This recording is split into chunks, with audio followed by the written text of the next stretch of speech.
So, hello everyone, welcome to Abroad Miss Podcast Season 3. My name is Rahat, as you know, and I'm your host for this show.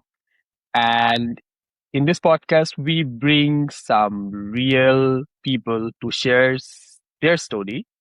And এর মধ্যে দিয়ে আমরা মূলত আপনাদেরকে জানানোর চেষ্টা করি তাদের জার্নি গুলো কেমন হয়, কিছু ইনফরমেশন, একদম কিছু রিয়েল ইনসাইটস যেগুলো সবসময়ের মতো আমরা নিয়ে আসি। And this is another Thursday and we are coming with a new episode. And today I'm speaking with Selim Sarwar. Uh, he's a Bangladeshi Global Korea Scholarship Scholar, now pursuing his MSc in South Korea and his focus on computer vision, AI, robotics. But before Korea, why this episode is very interesting and very special. Uh, he studied in India. Also, he has research experience in Taiwan. So এর মধ্যে আমরা অনেক কিছু নিয়ে আসলে কথা বলবো। এই এপিসোডটা খুবই ইন্টারেস্টিং, খুবই স্পেশাল হতে যাচ্ছে। অ্যান্ড এই এপিসোডে আমরা একটা বড় সময় ধরে কথা বলবো গ্লোবাল কোরিয়া স্কলারশিপ নিয়ে। অনেকের অনেক কনফিউশন, এটা আসলে কিভাবে কাজ করে, এই স্কলারশিপটা অ্যাকচুয়ালি কি, and everything. So no further ado, let me welcome স্ক্রিনে সেলিম সরোর ভাইকে। ভাই, welcome to abroad next podcast. কেমন আছেন? Thank you so much, Rahat. It's really exciting, and we can already wrap. So I think this is the best time to utilize to spend some time with you and the audience. Yeah, and I think this is a very good time. I Course. think I will enjoy the time with you, and yeah, and I think সবাইকে hello বলা উচিত. Hello everyone for your audience. Alright ভাইয়া, thank you so much, thank you so much. আপনি আসলে time বের করেছেন। আচ্ছা, আমি আসলে ভাই আপনাকে প্রথমেই জানতে চাই, আপনার স্টোরিটার শুরুটা সেন্ট জোসেফ স্কুল থেকে। আমি আপনাকে যদি বলি, আপনি যদি আপনাকে ইন্ট্রোডিউস করেন, আপনি আসলে নিজেকে কিভাবে ইন্ট্রোডিউস করবেন? Okay. I think this is most exciting question. If you ask anyone. So নিজেকে ইন্ট্রোডিউস করার মধ্যে আসলে মেবি কারেন্ট সিচুয়েশনটাকে ফোকাস করাটাই হয়তো বা সব থেকে ভালো maybe way. So I'm an engineer and I'm now building modern robotics with human intelligence, with the AI and computer vision all together. Because যখনই আমরা রোবোটিক্সে চলে আসি, modern robotics, robot learning, here everything converges: AI, computer vision, then LLM, everything converges হয়ে যায় এখানে. So this is a very good area. So I am building the next technology, or we can say physical AI. So yeah, I am an engineer and becoming researcher day by day. uh this is my current situation, and I think by this way I love to introduce myself. And if I go back my academic background, or maybe like I have finished my schooling from Bangladesh, from St. Joseph Higher Secondary School, or if I go back again, I did my primary schooling from my hometown Jaipurat, is in the Rajshahi. So then St. Joseph থেকে পড়াশোনা, then St. Joseph থেকে moving to India with Indian government scholarship, then sequence by sequence is changing the country here and there with the situation and the scope and everything. Yeah. So I can say I'm a global citizen. Amazing. হ্যাঁ, of course, of course. And সেটা তো অবশ্যই ভাইয়া, এতগুলা দেশে আপনার প্রথমত under গ্র্যাডে ইন্ডিয়াতে গভর্নমেন্ট স্কলারশিপ নিয়ে যাওয়া, দেন সেখান থেকে শেষ করে আরো অনেকগুলো। আমি আপনাকে নিয়ে যখন আমি মানে ঘাটাঘাটি করছিলাম, পড়াশোনা করছিলাম, আপনার ইন্টারভিউ দেখছিলাম, বিজনেস স্ট্যান্ডার্ডে পড়ছিলাম, সবগুলো জায়গাতেই আমি আসলে আমি একটু অডিয়েন্সকেও জানাতে চাই ভাই, মানে কেমন লাগলো আপনার এই এতগুলো জায়গায় পড়াশোনা করতে, ঘুরে বেড়াতে, এতগুলো কালচার এক্সপ্লোর করতে? কেমন ছিল এক্সপিরিয়েন্সটা? To be honest, this is very exciting because এক একটা দেশের culture different different culture, and even within a country there is the multiple province and different cultures, so you can experience with people and you can get the experience of the cultures. So আমার মনে হয় যে সব মিলিয়ে India একটা different education system, and they have I think আমি বলবো যে if I start from India, দেন ইন্ডিয়াতে আমি আমার লাইফের বেস্ট আন্ডারগ্রেড টাইম স্পেন্ড করেছি when I was in the undergrad, because the curriculum was very advanced and it's changing always with the basis of the need and the world scenario. So I made some very good friends there with my international friends. So I think আমার international friends এর যে যাত্রা সেখান থেকে starting হয়, দেন multiculture যে adopt করা multiculture জিনিসটাকে, দেন নিজের কালচারটাকে এক্সচেঞ্জ করা, এটার যাত্রা শুরু হলো হচ্ছে জাস্ট আমার আন্ডারগ্রেড লাইফ থেকে। সো আমি মনে করি যে এই আন্ডারগ্রেড লাইফে আসলে বাহিরে পড়ার যে একটা বেনিফিটস, অ্যান্ড সেটা যদি হয় গভর্নমেন্ট স্কলারশিপে, দ্যাটস মোর বেনিফিশিয়াল। সো কোনো বার্ডেন থাকে না, লাইক পার্ট টাইম জব, কোনো বার্ডেন থাকে না অন্য কোনো কিছু, full time study and like cocurricular activities, then different different অ্যাসপেক্টে নিজেকে ইনভলভ করার সুযোগ থাকে। Then after finishing, not after finishing, I think when I was in my third year in undergrad, I started applying for the abroad scholarships. And I think I have got from the multiple countries, Russia, Kazakhstan, and many countries. So but I think আমার একটা জিনিস তখনও problem face করছিলাম যে research ব্যাকগ্রাউন্ডটা তখন আমার strong না। at that time I feel that I should get used to with a extensive research environment. তখন আমার মনে হলো যে uh, Taiwan is a very good option for research. They have a very very outstanding infrastructure for research. So and Chinese culture Chinese কালচারটাকে নিজের কাছ থেকে দেখার একটা অনেক ইচ্ছে ছিল যে আসলে কেমন, how they are, how they think. তো এই যে একটা কালচার থেকে শিফট হয়ে একটা কালচারে যাওয়া, সেটাকে অ্যাডপ্ট করা, নতুন মানুষের সাথে আবারও আহ ফ্রেন্ডশিপ গড়ে তোলা, তো আমার কাছে মনে হয়েছে যে সবকিছু মিলিয়ে life not constant but life sine কার্ভের মতো গিয়েছে অলওয়েজ। সাইন কার্ভে যেমন আপস ডাউনস থাকে, সেরকম শিখেছি, নিজেকে এক্সাইট ফিল হয়েছে, ডাউন ফিল হয়েছে, but it was very amazing. এরপরে তাইওয়ান থেকে সাউথ কোরিয়া আসা, সেটা আরেক জার্নি।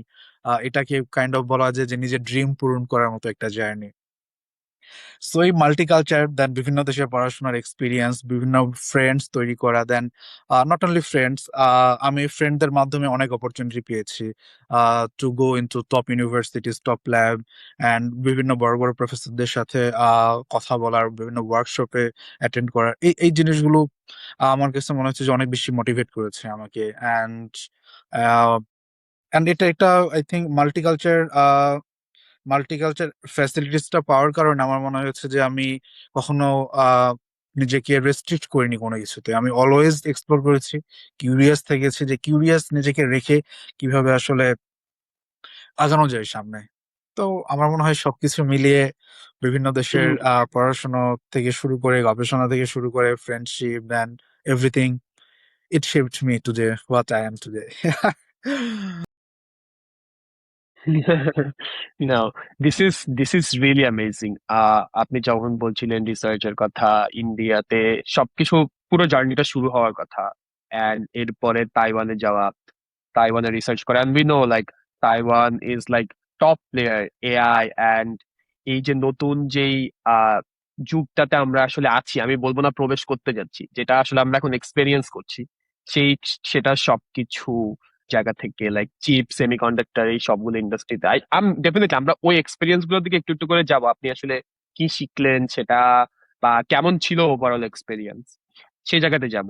ভাই, আপনি বলছিলেন আপনি রাশিয়া, সাউথ কোরিয়া, কাজাকিস্তান এগুলোতে অ্যাপ্লাই করেছেন, এই এইখানে ইউনিভার্সিটি গুলো আপনি গেট ইন করেছেন। আমি একটা একটা করে সবগুলোর গল্পই আসলে আপনার কাছে জানতে চাইবো। প্রথমে যেটা জানতে চাই, আহ সাউথ কোরিয়া কেমন করে আসলে আপনার মাথায় আসলো, বা স্পেশালি গ্লোবাল সাউথ কোরিয়া স্কলারশিপের ব্যাপারটা আপনার মাথায় বা আপনার কাছে প্রথম আপনার চোখের সামনে কখন আসলো? ওকে, আই থিঙ্ক এইটার অনেক স্টোরি আছে। তো আমি যদি স্টার্টিং এর স্টোরিটা বলি, জিকেএস যেটা হচ্ছে, জিকেএস নামে অল ওভার দ্য ওয়ার্ল্ড চিনে, and this is very prestigious scholarship. So global Korea scholarship, এটা আমি যখন আমার লাইফের আন্ডার আমি শুরু করি, when I moved to India, then the from the very beginning, first year, I dreamed that I have to achieve it at anyhow. So I think আন্ডারগ্রেডের just first semester থেকে আমি স্বপ্ন দেখতে শুরু করি জিকেএস নিয়ে। আমি মনে হয় যে কোনো বছর জিকেএস এর সার্কুলার দিয়েছে, আমি সেই সার্কুলারের আই থিঙ্ক 32, আমার মনে নেই, 30 to 40 পেজ হবে গাইডলাইন। আমি পুরোটা গাইডলাইন অন্তত পক্ষে প্রতি বছর 10 থেকে 15 বার করে করেছি। আমার কোন পাতায় কি লেখা ছিল গাইডলাইনের, লাইক গাইডলাইনে তো অনেক কিছু থাকে, ইভালুয়েশন ক্রাইটেরিয়া সবকিছু আমার মনে হয় ইচ অ্যান্ড এভরিথিং মুখস্থ ছিল, কিভাবে কি করতে হয়, কিভাবে। ইভেন আমি তো তখন জিকেএস অ্যাপ্লাই করতাম না, যখন আমি, বিকজ জাস্ট আমি আন্ডারগ্রেড ফার্স্ট ইয়ার আর মেবি সেকেন্ড ইয়ার। বাট যারা জিকেএস তে অ্যাপ্লাই করতো, লাইক ঢাকা ইউনিভার্সিটি থেকে, বুয়েট থেকে, জাহাঙ্গীরনগর ইউনিভার্সিটি, সাস থেকে যারা অ্যাপ্লাই করে, ইভেন তাদের সাথে তখন আমার ডিসকাশন হতো। ইভেন তারা আমাকে লাইক ডিসকাস করতো যে এটা কিভাবে করলে কেমন হয়।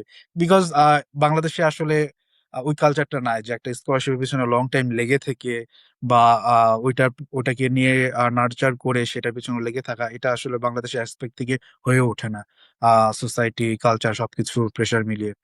তো এই যে একটা first year, second year, third year GKS মানে আন্ডারগ্রেড লাইফে, তো এই টাইমটাতে আমি নিজেকে নার্চার করেছি, এন্ড আমার ফোকাস ছিল একটাই জিকেএস নিয়ে। যে even not Korea, Korea as a country আমার থেকে বেশি প্রায়োরিটি ছিল হচ্ছে জিকেএস, গ্লোবাল কোরিয়া স্কলারশিপ। এটার পিছনে অনেক রিজন আছে, কিছু রিয়েলিস্টিক রিজন, কিছু ইমোশনাল রিজন। তো রিয়েলিস্টিক রিজনের মধ্যে হচ্ছে যে benefits, this is a top class benefits you will get, and আমি মনে হয় না বিশ্বের অন্য কোথাও এরকম এত টপ ক্লাস বেনিফিট পাওয়া যায়, but not like that. So benefits একটা রিজন। দেন হচ্ছে কোরিয়ান অ্যাডভান্স টেকনোলজির একটা দেশ, অ্যাডভান্স টেকনোলজি প্লাস কোরিয়ান যেই আমরা শুনি কাইস্ট, এসএনইউ, এই যে রিসার্চ, তো এই জিনিসগুলো আমাকে অনেক বেশি আই থিঙ্ক ইন্ট্রিগ করতো। আমি সামটাইমস কাইস্টের হোম পেজে যেতাম, হোম পেজে গিয়ে ওদের টেরেসের অনেক সুন্দর সুন্দর ফটো আছে, সেগুলো আমি স্ক্রল করতে করতে দেখতাম যে এই টেরেস গুলো এত সুন্দর। আর to be honest, because I think undergrad first year, second year এর থেকে মানে বেশি ফিলিংস কাজ করে না আর কি। তো এইভাবেই আমার হচ্ছে, and আমার ইন্ডিয়াতে কিছু ফ্রেন্ডস তৈরি হয়েছিল, আমার জন্য তাদের মধ্যে জিকেএস এর একটা অ্যাসপিরেশন তৈরি হয়েছে। তারা জিকেএস সম্পর্কে কিছুই জানতো না, তারা ইন্ডিয়ান, তারা কিছুই জানতো না। দেন আমরা নিজেরা ডিসকাস করতাম ডকুমেন্টস নিয়ে, because GKS is a very lengthy process and very difficult process, because documents ready করা থেকে শুরু করে অনেক কিছু মেনটেন করতে হয় অ্যান্ড ফোকাসে রাখতে হয়, কিছু এক্স ফ্যাক্টর আছে। So maybe will come later. তো আমার আন্ডারগ্রেড লাইফে তো আমার ফ্রেন্ডদের সাথে আমরা হচ্ছে ডিসকাস করতাম এগুলো। তো আমার মনে হয় যে আই থিঙ্ক আমি আহ, সেই জায়গাগুলোতে নিজেকে অনেক এগিয়ে রেখেছিলাম, যে একদম খুবই আমার thinking and mission and vision তিনটা আমার অনেক স্ট্রাকচার করা ছিল, যে আমি আন্ডারগ্রেডের ফার্স্ট ইয়ারে কতটুকু কি করব, second year, third year and final year, and GKS এর জন্য আমাকে কতটুকু কি কি প্রিপেয়ার করতে হবে। তো আই থিঙ্ক এই সব কিছু মিলিয়ে আমার হচ্ছে সাউথ কোরিয়া অ্যান্ড জিকেএস নিয়ে খুব একটা কম্প্যাক্ট প্ল্যানিং ছিল, এন্ড যেটা ইমিডিয়েট বাস্তবায়ন হয় না। আমার ইমিডিয়েট প্ল্যান ছিল যে আন্ডারগ্রেড শেষ করে আমি কোরিয়াতে আসবো, বাট ওয়ান রিজন হয় নাই। মেবি কোনো কোশ্চেন উঠে আসলে সেটাও বলবো যে কেন হয় নাই। দেন আমি হচ্ছে তাইওয়ানে তখন মুভ করি। So yeah, that's the motivation of GKS and south. This is this is so amazing. And one thing is, I'm not surprised at all. Bhaiya, I'm doing this show like it's been like 3 years, and আমি অনেক মানুষের সাথে কথা বলেছি অ্যাব্রয়েডমেন্টস এর থ্রুতে, অ্যাব্রয়েডমেন্টস এর আমাদের যারা মেন্টররা আছে ফ্রম অ্যারাউন্ড দ্য ওয়ার্ল্ড। আমি সবার মধ্যে যে আপনি যে জিনিসটা বললেন না, একটা জিনিসকে মানে একদম মানে আপনি আন্ডারগ্রেডে পড়ছেন, আপনি প্রত্যেকটা সার্কুলার দেখছেন, প্রত্যেকটা সার্কুলার পড়ছেন। আমি আমি যেটা কমন জিনিস সবার মধ্যে দেখতে পেরেছি, I interviewed before, I probably interviewed all the top scholarship scholars যারা বাংলাদেশ থেকে আছে, and this is the common quality of all of them. তারা অ্যাকচুয়ালি এটার পেছনে অনেক দিন ধরে লেগেছিল, এটাকে সত্যি সত্যি চাইছিল। আহ আমার কাছে মনে হয় this is the first point of learning for the people যারা এই শোটা দেখবে, যে একটা জিনিস একটা যে কোনো কিছু অ্যাচিভ করার জন্য কিভাবে এটার পিছনে লেগে থাকবে। আমরা আস্তে আস্তে এই গল্পগুলোর ভিতরে আরো যাব। এই জিনিসগুলো কিভাবে শুরু হলো, কেন আসলে জিকেএসএই ফার্স্টে যাওয়া হলো না, কেন তাইওয়ানে যাওয়া হলো, এই গল্পগুলোর ভিতরে আমরা আমরা যাব। বাট আমি যদি হচ্ছে গিয়ে আপনাকে আহ, পরের প্রশ্ন এরকম করে করি, ফর স্টুডেন্টস যারা completely new global Korea scholarship, যেটাকে আমরা এই পুরো পডকাস্টে জিকেএস বলে রেফার করব, আহ তাদের জন্য how would you explain GKS like to them, যারা একদমই new? Okay, I think this is very important, and I would say any government scholarship in any country is very prestigious and very important. So GKS is a Korean government scholarship. So Korean government scholarship means যেই scholar হবে সে আহ আমি just কয়েকটা point বলি, just high level point, maybe later we can dissect. The visa is a very pathetic thing in Korean embassy, but for the GKS scholars, the Korean embassy will invite you to have the visa. You don't need to do anything. When I think আমি যখন visa নিয়েছিলাম, আমাকে কোনো hard copy document অব্দি জমা দিতে হয়নি। আমি জাস্ট আমার মোবাইলে পিডিএফ ছিল, সেগুলো আমি জাস্ট স্ক্যান করে প্রিন্ট করেছি, করে অ্যাম্বাসাডার অ্যাসিস্ট্যান্ট অ্যাম্বাসাডার যে ছিল কোরিয়ান, তাকে জাস্ট গিয়ে জমা দিয়েছি। No line, no appointment, nothing, no police clearance, কোনো ডকুমেন্ট লাগে নাই। So visa is very easy. So I think বাংলাদেশের আমার মনে হয় যে যারা স্টুডেন্টস ভেরি নিউ, তারা এইটা নিয়ে অনেক ভয় থাকে, ভিসা কি হবে। So GKS is a very good point for that. That you will get the visa by like you will feel like you are a prince or princess. So embassy এভাবে treat করে. Secondly, the monthly stipend or salary, it's huge. I will say huge as a, if I compare with other countries, this is a huge. So it will cover everything, your food, your accommodation, and you can save maybe 30 to 40% of amount you can save. And more than that, a lot of people save more than that. You have the opportunity of part-time also, though there are terms and conditions still you can do. So I think the curriculum is very amazing because GKS তে এক বছর language থাকে, Korean language ভাষা শেখার সুযোগ থাকে, যেটা Korean কালচারটাকে integrate করে। সো কেউ যদি কোরিয়াতে পার্মানেন্ট হতে চায়, লাইক পাসপোর্ট অর সিটিজেনশিপের দিকে যেতে চায়, this is very important and it helps in the future. And GKS এর কিছু ভেরি স্পেশাল ক্লজ আছে, যেটাতে খুব ইজিলি সিটিজেনশিপ অ্যান্ড পাসপোর্টের দিকে যাওয়া যায় ট্যালেন্ট ট্র্যাকে। সো কিছু মিলিয়ে অ্যাজ দ্য বাংলাদেশি স্টুডেন্ট, আমাদের যেগুলো মেন প্রায়োরিটি থাকে, যে we don't have maybe financial ability, আমরা ভিসার হ্যাসেল নিতে চাই না, আমরা একটা স্টেবল লাইফ চাই, একটা গুড এডুকেশন চাই, অ্যান্ড মেবি আমরা একটা ফরেন কান্ট্রিতে মেবি সেটেল হইতে চাই। তো আই থিঙ্ক জিকেএস এই সব কয়টা জিনিস প্রোভাইড করে, অ্যান্ড একসাথে প্রোভাইড করে। It's not like I would say you will feel it when you will get into the process. You will achieve the GKS. You will feel it that you are getting and you are enjoying the things. And maybe a lot of people are K-pop fans, the K-pop culture and lot of things. This is another paradigm. So yeah, you will get the BTS, the Blackpink, and everything. So Here, for the new this for is the new this is students, yeah. This is a huge thing for many people actually, যারা হচ্ছে K পপের সাথে connected. এর বাইরে you explain it very nicely. হ্যাঁ, আমি যদি আপনাকে এর পরের প্রশ্নটা করি, এই স্কলারশিপটার, গ্লোবাল কোরিয়া স্কলারশিপটার প্রসেসটা অ্যাকচুয়ালি কেমন, এটা কিভাবে কাজ করে, হাউ ইট স্টার্ট, মানে আপনি যদি একটু স্টেপ বাই স্টেপ বলেন। Okay. GKS, I think একটু লেন্দি প্রসেস, বিকজ এখানে দুইটা ট্র্যাক আছে, embassy track and university track. And under grudge Master's PhD, one track. Master's PhD is called as graduate program, and undergrad is undergrad program. So first আমি graduate program নিয়ে কথা বলি, যেটা masters and PhD same thing. So embassy ট্র্যাকে seat 5 to 6, sometimes 7, এরকম হয় আর কি, 5 to 7 এর মধ্যে থাকে। এরকম ফিক্সড সিট, যেটা হচ্ছে আমি এমবাসি ট্র্যাক দিয়ে স্টার্ট করলাম। তো আমাদেরকে ফার্স্টে ডকুমেন্টস রেডি করতে হয় অ্যাকর্ডিং টু দেয়ার লিস্ট।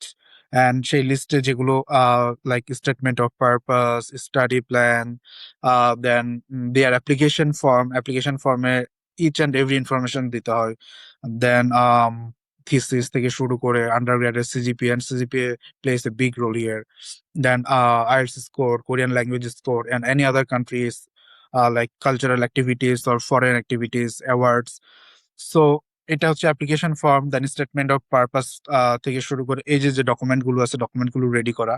এরপরে হচ্ছে একাডেমিক ডকুমেন্ট, যেগুলো বাংলাদেশে কারো মাস্টার্স থাকলে masters, then bachelor, then I think SSC HSC also maybe লাগে না ইনিশিয়ালি, বাট পরে ভিসার জন্য লাগে। সো বেটার সব ডকুমেন্টকে রেডি করা।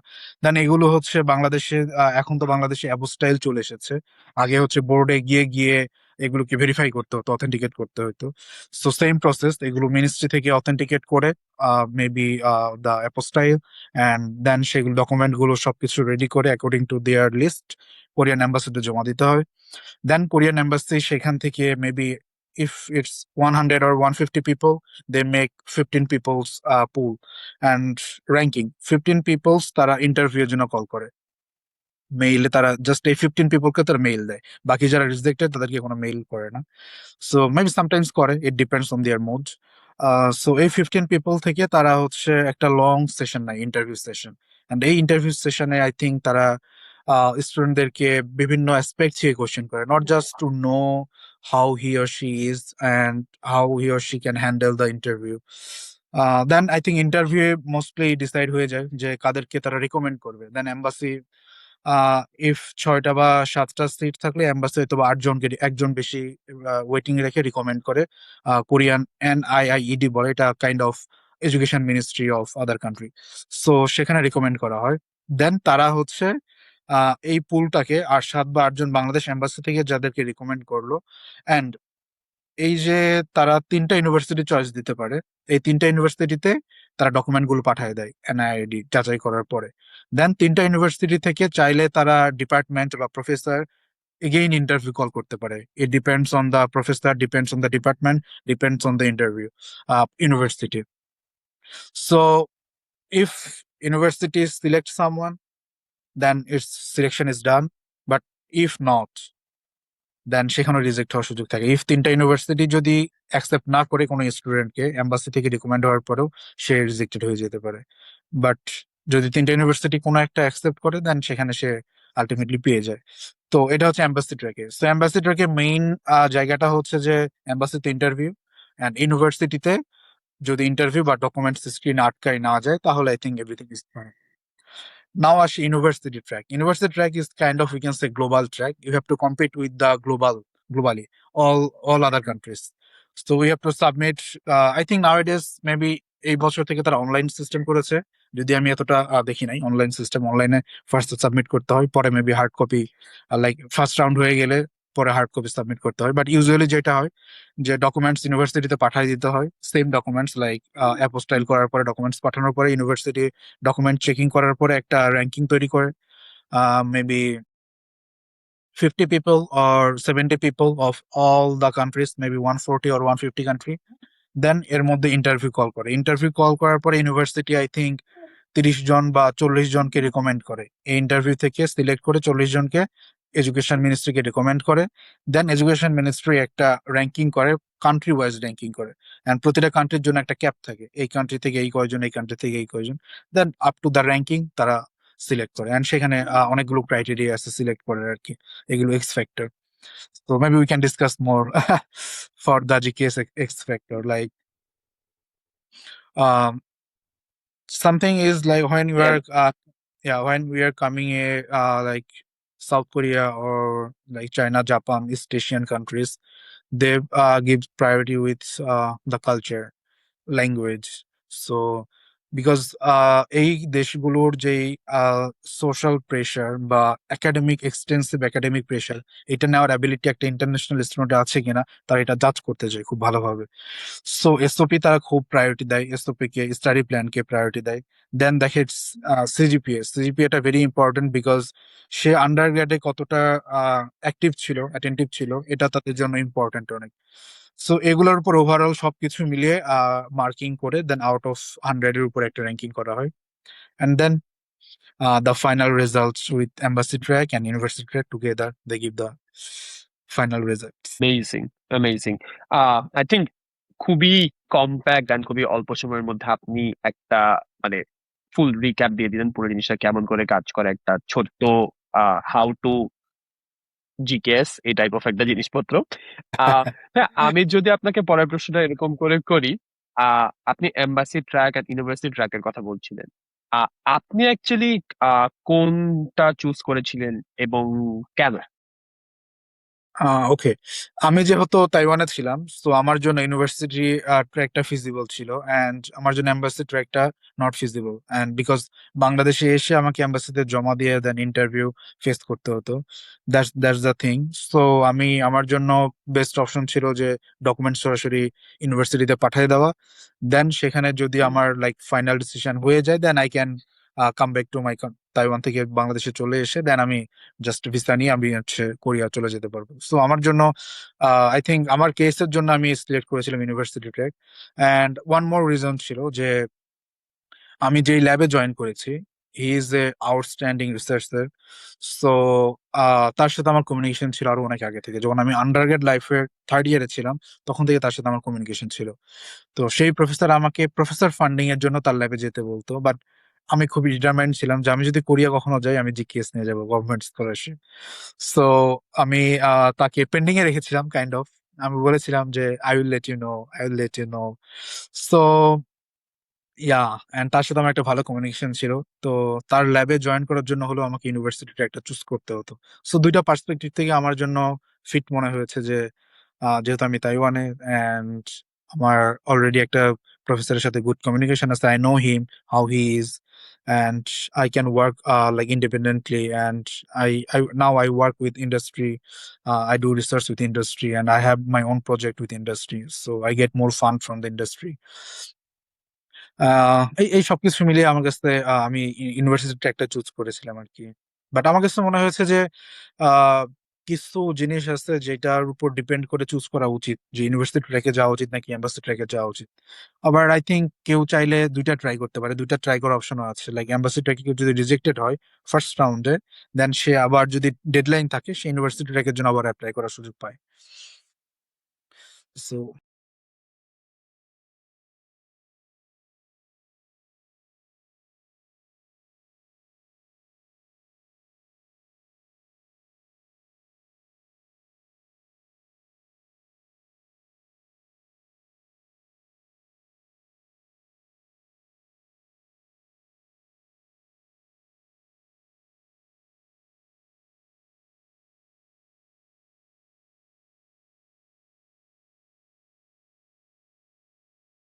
জিকেএস এর গল্পটা শুরু করেছিলাম যে আপনি এই স্কলারশিপটা নিয়ে অনেক ঘাটাঘাটি করতেন, অনেক জানতে চাইতেন, সবগুলো সার্কুলার পড়তেন, এগুলো নিয়ে এটা নিয়ে আসলে ভাবতেন। জিকেএস এর যে বেনিফিটস গুলো আপনি যদিও briefly you mention about the, যেটা হচ্ছে প্রত্যেক মাসে যে stipend, world class universities, world class labs and opportunity global কোরিয়ার, অপরচুনিটিস সাউথ কোরিয়ার কালচারকে এক্সপিরিয়েন্স করার। আমি যদি আপনাকে প্রশ্নটা করি, গ্লোবাল কোরিয়ার কোন বেনিফিটসটা আপনাকে সবচেয়ে বেশি অ্যাট্রাক্ট করেছিল গ্লোবাল কোরিয়ার স্কলারশিপকে চুজ করার জন্য? আই থিঙ্ক আমার মনে হয়েছে যে stable salary, because I think they never miss your date. প্রতি মাসে তারা কখনোই স্যালারি দেওয়ার ডেট মিস করে না। সো যদি এটা জানতাম না, বাট আই থিঙ্ক আমার কাছে মনে হয়েছিল salary is very important to focus in your study and research, because I think I don't want talk to about other country. কোরিয়াতে অনেকেই আসে সেলফ ফান্ডে। সো তাদের লাইফ সম্পর্কে আই থিঙ্ক আমরা সবাই জানি যে it's not easy, because education, part time job, responsibility dilute হয়ে যায়, অ্যান্ড ফোকাসও অনেকটা দুই দিকে ফোকাস দিতে হয়। সো এটা অনেক কষ্ট করে স্ট্রাগল করে পড়াশোনা করতে হয়। তার থেকে বেটার অপশন হচ্ছে যে জিকেএস। জিকেএস এ সেই ক্ষেত্রে আহ, একটা ফোকাস থাকা যায় যে আমাকে আসলে স্যালারি নিয়ে চিন্তা করতে হচ্ছে না, আমাকে চিন্তা করতে হচ্ছে না যে আমার ইভেন অনেকে ফ্যামিলিকে সাপোর্ট করতে চায়, this is very much feasible, যে সে নিজের স্পেন্ডিং করে সেভিং করে তার ফ্যামিলি, বাংলাদেশে তার ফ্যামিলিকে সে সাপোর্ট করতে পারে। সো সেই পরিমাণ সেভিং করা যায় এখানে। তো আমার কাছে এটা একটা অ্যাট্রাকটিভ ছিল জিকেএস এর স্যালারি। সেকেন্ড যেটা ছিল যে আমি নতুন কোন একটা ভাষা শিখতে চাচ্ছিলাম। So if I want to go any country, আমি যদি নতুন ভাষা শিখতে চাই আমার নিজেকে টাকা পে করে শিখতে হবে, অ্যান্ড আমাকে আমার নিজের খরচে শিখতে হবে। বাট জিকেএস তে তারা 1 বছর ভাষা শেখায় ফ্রিতে, অ্যান্ড ওই 1 বছর তারা সেম অ্যামাউন্ট প্রতি মাসে স্যালারি দিতে থাকে। সো এটা খুবই আউটস্ট্যান্ডিং ছিল যে আমি ভাষা শিখতেছি, উল্টো আমি স্যালারিও পাচ্ছি। তো কাইন্ড অফ জামাই আদরের মতো। তো এটা এটা আমার কাছে হচ্ছে অনেক ভালো একটা বিষয় ছিল যে আমি কালচার অ্যান্ড ল্যাঙ্গুয়েজ কে জানতে চাই, যেটা আমার জন্য অ্যাট্রাকটিভ ছিল। আর research, research, because Korean research is amazing, just amazing. তো এই আই থিঙ্ক আমার কাছে মনে হয়েছে যে জিকেএসটা মেইনলি ছিল যে good salary, culture and language, and no pressure, because when you are under professor funding, professor can push you hard, and you will always think that maybe my salary will be deducted or something like that, or tax something. But GKS, no tax. GKS salary is tax free salary. You don't have to pay any taxes, and you are very flexible. You will enjoy the freedom, and there is options for the citizenship and naturalizations easiest way than the other category for the GKS people. This is interesting opportunities and sounds very good because uh, দেখা যায় হচ্ছে পিএইচডির ক্ষেত্রে specially other part of the ওয়ার্ল্ডে যারা এখন masters বা PhD করতে যাচ্ছে, ইউএস তে যারা যাচ্ছে, অনেক বেশি ফান্ড কাটিং হচ্ছে, ফান্ড রিলেটেড অনেক সমস্যা। এটা আসলে ইস্ট এশিয়াতে অনেক, ইস্ট এশিয়ার ব্রডলি এটা খুবই ভালো একটা কালচার।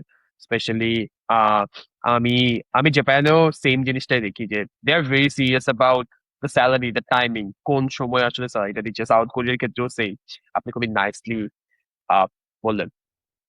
আমি আসলে আহ পরের যে প্রশ্নটা, কেউ যখন আপনি তো নিজেও আপনি নিজে জিকেএস এ অ্যাপ্লাই করেছেন, জিকেএস এ নমিনেটেড হয়েছেন, আপনি আরো অনেক মানুষকে দেখেছেন আপনার এই জার্নিটাতে। জিকেএস এ থাকা অবস্থায় নতুন মানুষ এসেছে বাংলাদেশ থেকে বা অন্যান্য জায়গা থেকে। What do you think, what made someone's profile strong for GKS? Like কি রকমের গ্রেডস থাকতে হয়, রিসার্চের জায়গাটা কিরকম হতে হতে হয়, রেকমেন্ডেশন লেটার কিরকম থাকতে হয়, মানে হোয়াট আর দ্য ফিচার্স যেগুলো একজন ক্যান্ডিডেটকে জিকেএস এর জন্য একটা স্ট্রং ক্যান্ডিডেট হিসেবে প্রেজেন্ট করতে পারে? ওকে, আই থিঙ্ক জিকেএস এর কম্পিটিশনটা অনেক বেশি হয়, because all over the world এটা হচ্ছে অনেক বাংলাদেশের থেকে আদার কান্ট্রিজ এটা অনেক ফেমাস। সো যখন গ্লোবালি কম্পিট করতে হয়, সো আই থিঙ্ক প্রত্যেককেই আহ, নিজের প্রোফাইলটাকে গোছানো অনেক বেশি ইম্পর্টেন্ট। বাট কিছু জিনিস আছে যেগুলো এক্স ফ্যাক্টর হিসেবে কাজ করে, যেটা আপনি জিজ্ঞেস করলেন অলরেডি, যে কোন জিনিসগুলো আহ, একজনকে আউটস্ট্যান্ডিং করে তোলে অন্যান্য ক্যান্ডিডেটদের থেকে। আমার কাছে মনে হয়েছে যে সিজিপিএ কে ওরা রিয়েলি প্রায়োরিটি দেয়। বা কেউ যদি জিপিএ তে দেখা যায় যে এগিয়ে যায়, তাহলে সে অফকোর্স সাম এজেস অলরেডি পেয়ে যায়। এরপরে তারা ল্যাঙ্গুয়েজ স্কোর কে অনেক প্রায়োরিটি দেয়, লাইক আইএলটিএস স্কোর আর কোরিয়ান ল্যাঙ্গুয়েজ স্কোর। এই দুটোকে তারা হাইলি প্রায়োরিটি দেয়। সো এই দুটোতে অনেক বেশি এগিয়ে যাওয়ার সুযোগ থাকে। তো এটা একটা হলিস্টিক প্রসেস, এন্ড আমার কাছে মনে হয় যে যেটা আদার্স ক্যান্ডিডেট যারা রিজেক্টেড হয়, because I know lot of people, because I think I am with GKS more than maybe more than 7 years, 7 to 8 years. So তখন আমি পাই নাই, but I'm connected with the scholars, with the rejected people, and I think I know someone from Breck University. So সে apply করেছিল GKS, আমি যেই বছর GKS পেলাম তার আগের বছরে সে অ্যাপ্লাই করেছিল। প্রোফাইল ছিল আউটস্ট্যান্ডিং, তার আইএলটিএস ছিল 8, তার রিসার্চ প্রোফাইল ছিল very high, still she got rejected because কিছু রিজন থাকে যেগুলো দেখা যায় যে অন্যরা এগিয়ে গিয়েছে, অন্যরা শোকেস করতে পারে অনেক ভালোভাবে। তো যেটা মেইনলি আমি এক্সপ্লেন করতে চাচ্ছিলাম যে স্টেটমেন্ট অফ পারপাসটাকে আমার মনে হয় যে স্টোরি আকারে রাইটিং এটা খুবই important. Statement of purpose and study plan, কেউ যদি এই দুটা জিনিসে নিজেকে একদম প্রুফ করতে পারে that I am fit for GKS and GKS should like GKS should choose me, এটা যদি হয়, মানে স্টাডি প্ল্যান আর যদি স্টেটমেন্ট অফ পারপাস এই দুইটা পড়ার পরে যদি দ্য রিভিউয়ার কমিটি ফিল করে যে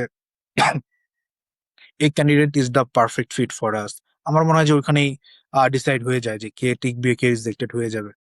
তো এই দুটা অনেক অনেক হাইলি ইম্পর্টেন্ট। অ্যান্ড এর পাশাপাশি আমার কাছে মনে হয় যে আরো কিছু জায়গায় টুইক করার সুযোগ আছে, কারো যদি ইন্টারন্যাশনাল অ্যাওয়ার্ড থাকে প্লাস রিসার্চ পেপার থাকে স্টেম ফিল্ডে, জিকেএস স্টেম ফিল্ডকে প্রায়োরিটি দেওয়া হয় অ্যান্ড সিট সিট কোটা অনেক বেশি।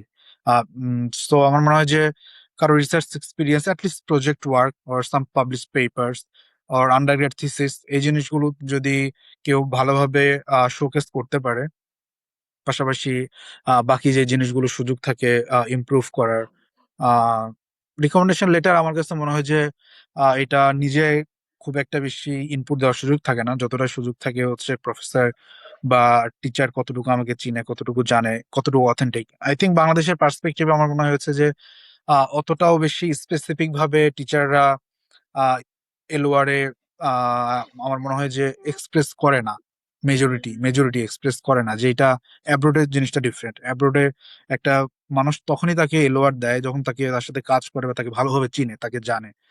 সো এলোয়ার বাংলাদেশের ক্যান্ডিডেটদের জন্য এলোয়ার খুব বেশি মনে হয় আমার কাছে ডিফারেন্ট মেক করে না, ইম্পর্টেন্ট বাট খুব একটা বেশি ডিফারেন্ট মেক করে না। রেদার এসওপি, স্টাডি প্ল্যান, এই দুটো জিনিস ভেরি ইম্পর্ট্যান্ট। এর পাশাপাশি যদি অ্যাওয়ার্ডস থাকে, তারপরে আইএলটিএস স্কোর, ল্যাঙ্গুয়েজ স্কোর, এগুলো থাকে, দেন মোটামুটি একটা প্যাকেজ দাঁড়িয়ে যায়। অ্যান্ড আমার মনে হয় যে এই ওভারঅল প্যাকেজটাই একটা মানুষকে বাকি সব ক্যান্ডিডেট থেকে আমার মনে হয় যে চেরি পিকিং করার মতো আমার মনে হয় যে সবার চোখে পড়ে অ্যান্ড র্যাঙ্কিং হয়তো বা এগিয়ে থাকে আর কি।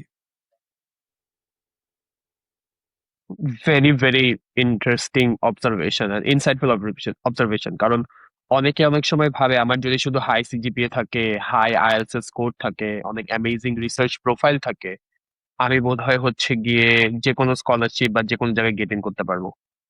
কিন্তু আপনি যেমন করে বললেন যে এখানে আরো অনেক ব্যাপার থাকে। আপনি স্টাডি প্ল্যানের কথা বলছিলেন, পার্সোনাল স্টেটমেন্টের কথা বলছিলেন, এলওআর এর কথা বলছিলেন। আমি যদি পরের প্রশ্নটা এরকম করেই করি, যে জিকেএস এর স্টাডি প্ল্যানের যে পার্টিকুলার জিনিসটা, যে how did you write your GKS study plan so that it sounded specific and not very generic? Because in this LLM এরা সবাই দেখা যায় হচ্ছে গিয়ে একটুখানি চ্যাট জিপিটি ইউজ করতে চায়, একটুখানি অন্য আরেকজনের স্টাডি প্ল্যান নিয়ে একটুখানি কপি পেস্ট করে ফেলতে চায়। এক্ষেত্রে আপনি আসলে এই জায়গাটাতে কিরকম বলবেন যে কোন জিনিসটা আসলে একটা জিকেএস স্টাডি প্ল্যানকে আউটস্ট্যান্ডিং বানাতে পারে? ওয়েল, যখন হিউম্যান রাইটিং এর এরা ছিল, আমার মনে হয় হিউম্যান রাইটিং এরা শেষ হয়ে গিয়েছে। If as we are live in east Asian country, already know that human writing এরা ইজ ফিনিশড। সো তখন আসলে ডিস্টিংগুইশ করার সুযোগ ছিল যে আসলে কে কত সুন্দরভাবে লিখতে পারে, but now it is mostly LLM writing. তো এলএলএম রাইটিং এর ক্ষেত্রে এলএলএম যে জিনিসগুলো করতে পারে না সেটা হচ্ছে যে কোহেরেন্স মেক করা, যে আমি আসলে নিজেকে কিভাবে আমার লাইফে এক্সপিরিয়েন্স গুলো গেইন করেছি সেই জিনিসগুলো আমি স্টোরেজে ডট কানেক্ট করা, এই ডট গুলো কানেক্ট করতে পারে না এলএলএম। যেটা হচ্ছে একজন রিভিউয়ার তো every year say thousands of paper দেখে, পেপার পড়ে, তো তার আইডিয়া আছে যে আসলে কোন পয়েন্ট গুলো ইম্পর্টেন্ট। অ্যান্ড যার এক্সপিরিয়েন্স আছে এলওআর নিয়ে ও স্টাডি প্ল্যান নিয়ে যার এক্সপিরিয়েন্স আছে, সে অলরেডি জানে যে কোন পয়েন্ট গুলো দিলে সেই পয়েন্ট গুলো কাইন্ড অফ স্পার্ক করবে একজন রিভিউয়ারের কাছে যে নো, সে রিয়েলি জিনিসটার প্রতি মোটিভেটেড, সে নিজেকে এখানে বেন্ড করতে চায়, সে নিজেকে এখানে গড়তে চায়। তো আমার কাছে মনে হয় যে এই পয়েন্টগুলো হয়তো বা বাংলাদেশের যারা থাকে তারা হচ্ছে, যদি আমি ভাস্ট অ্যামাউন্ট অফ পিপলের কথা বলি, অফকোর্স এভরি ইয়ার তো বাংলাদেশ থেকে আসতেছে, যারা হচ্ছে মেজরিটি আমার কাছে মনে হয় যে এই জায়গাগুলোতে ফোকাস করা, যে ডট কানেক্ট করা। ইভেন জিকেএস স্টাডি প্ল্যানে কয়েকটা প্রশ্ন দিয়ে দেওয়া হয় জাস্ট ফর থিঙ্কিং এক্সাম্পল, যে হোয়াট ইজ ইয়ার মোটিভেশন, তুমি language, because Korea is very difficult, Korean life is not easy, language, Korean society is very fast paced, and you will not believe it, very fast paced. Like, I think you will already know Japan, same similarity. তো এই কালচারে এই প্রেশারটা নেওয়া, এই জিনিসগুলো তারা জানতে চায় হচ্ছে স্টাডি প্ল্যানে, যে ল্যাঙ্গুয়েজ ইয়ারে আমি দেখেছি আমার ফ্রেন্ড, সে ল্যাঙ্গুয়েজের জন্য তার জিকেএস স্কলারশিপ উইথড্র হয়ে গিয়েছে, জাস্ট ফর সে level 3, I mean TOPIK level 3 finish করতে পারে নাই within 1 year, 10 months, within 1 year. So তারটা উইথড্র হয়ে গিয়েছে, নট অনলি সে, বাংলাদেশি কয়েকজনের উইথড্র হয়ে গিয়েছে। যারা আমার সাথে এসেছিল তাদের মধ্যে 2-3 জন উইথড্র হয়ে গিয়েছে because of the language requirement.